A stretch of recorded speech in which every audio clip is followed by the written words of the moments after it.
I really enjoyed playing Call of Duty 2, and I was feeling like playing another World War II FPS game, so I chose COD3 from my backlog. Despite these World War II FPS games are very similar, it is always fun to go back to shoot around for a few hours. By 2006, Call of Duty had already made a name for itself as the go-to World War II shooter. After the success of Call of Duty 2, expectations were high for its follow-up. So, how was the launch of Call of Duty 3? Well, it didn't just meet those expectations, it delivered exactly what fans wanted. Unlike some of the earlier Medal of Honor games that were full with bugs and frustrating mechanics, I know as I reviewed them, Call of Duty 3 set the golden standard for quality, action-packed FPS games. But does it still hold up today? Well, if you want a short answer, yes, it is very good, it is worth playing. Thanks for watching, subscribe, share, blah blah blah blah. Are you still here? Good, as I was about to fire up the time machine to take you back to France in the Second World War. What's up, my fellow retro gamers out there? Welcome on the Backlog Quest, where we are celebrating the golden era of gaming. I'm Mr. Zolsta, your guide through gaming's greatest gems. Buckle up as the time machine is ready to launch. Call of Duty 3 was released in 2006, developed by Treyarch, making the first time a mainline Call of Duty game wasn't handled by Infinity Ward. While Call of Duty 2 was a launch title for the Xbox 360, this was the first game in the series to skip a PC release and focus entirely on consoles, launching on PlayStation 2, Xbox, Xbox 360 and even the Wii. Treyarch had only a year to develop the game, which might sound concerning, but the result was impressive. The game refined the series' signature cinematic style, adding larger battles, improved graphics and more fluid gameplay. It was also the first Call of Duty to introduce seamless hand-to-hand combat sequences, where you wrestle with enemies for control of your weapon. I had to say I did not really enjoy this, luckily there are only a few of these that happen throughout the game. Call of Duty 3 shifts its focus to the lesser explored Battle of Normandy, specifically the Falaise pocket, sorry for my French, a crucial moment that helped liberate France from German occupation. The game's campaign follows multiple perspectives, a formula the series had already established. You fight as American, British, Canadian and Polish soldiers, each with their own unique missions and objectives. What made this campaign stand out was its seamless transitions.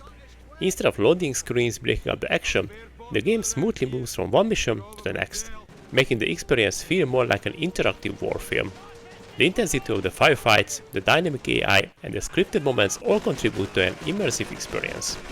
What was very surprising for me, Call of Duty 2, it was high quality the game was. The bugs and the stupid AI, which was common in the early Medal of Honor games from this era, was not present there. The experience was smooth, enjoyable, and this is what I expected from COD3.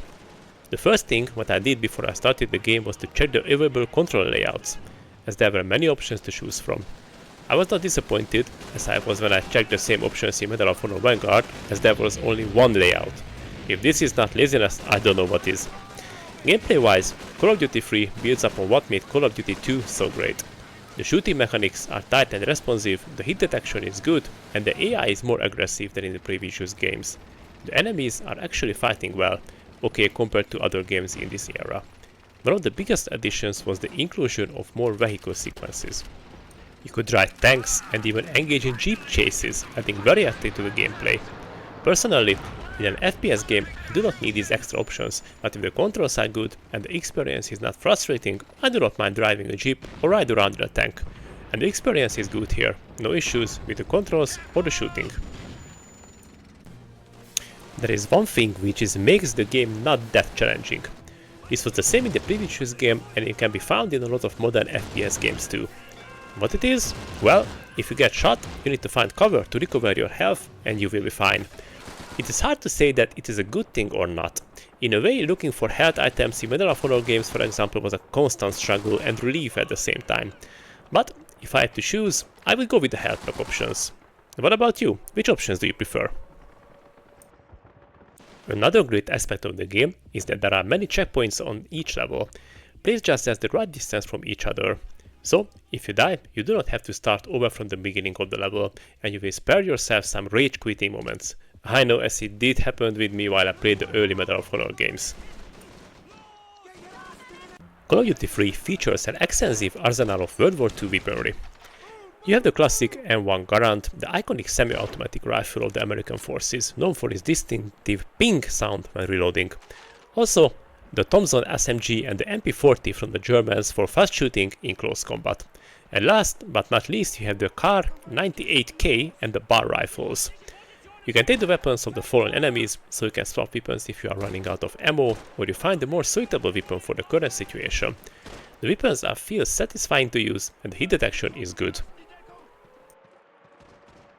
So, the main question of this video, what the hell, look, he's taking a piss. So, how does Call of Duty 3 hold up today? Very well in my opinion.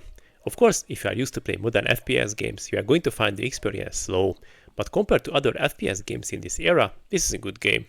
Hold on. Okay, sorry. So, also, it may be not as well remembered as later entries like Modern Warfare, but for its time, it was a technical achievement.